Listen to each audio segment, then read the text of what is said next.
বিস্তারিত বিস্তারিতর প্রথম অংশেই আপনারা দেখেছেন যে হিরো আলমকে কোর্টের চত্বরে মারছে, গণধুলাই দিচ্ছেন বিএনপির লোকজন।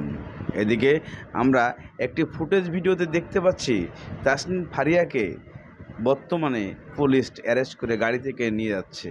কিন্তু কেন, কী কারণে, আজকে এই সব কিছু নিয়ে আপনাদের সঙ্গে আলোচনায় চলে আসলাম। দর্শক, প্রথমেই একটা কথা বলতে হয় যে বাংলাদেশে শুধু আওয়ামী লীগ সরকারকে আমরা খারাপ বলছিলাম, কিন্তু আজকে হিরো আলমের সাথে যে ঘটনাটি ঘটেছে এই দৃশ্য দেখে আমরা এখন কি মনে করব, যে জিনিসটা হচ্ছে যে তারা ক্ষমতায় এসেই বর্তমানে এই ধরনের কার্যকলাপ করছে। ওপেনলি কোর্ট বাউন্ডারির মধ্যে একজন মানুষকে এভাবে মারাটা টোটালও ঠিক হয় নাই। কেননা চলুন আমরা কোর্ট চত্বরে গিয়ে দেখি কি ঘটনা ঘটে।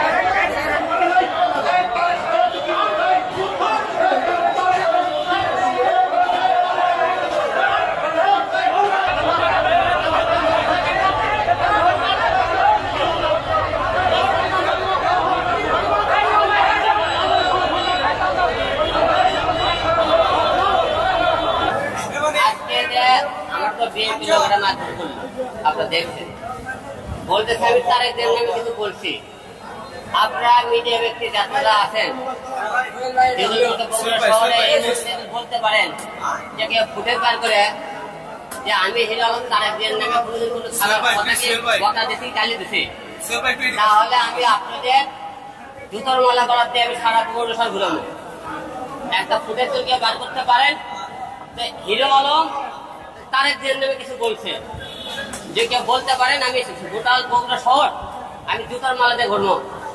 যদি আপনারা তো না করে থাকেন তাহলে আপনার তারেক নাম করে কেন আমরা আজকে 2023-এ আমরা মনে করেছিলাম দেশ স্বাধীন হয়েছে, দেশ স্বাধীন হয়েছে, আমরা তাই মনে করছিলাম যে আমরা একটা স্বৈরাচার আওয়ামী লীগকে সহায়ছি, দেশ স্বাধীন হয়ে গেছে, স্বাধীন হয়ে গেছে, কিন্তু আমরা দেশ স্বাধীন হয়নি।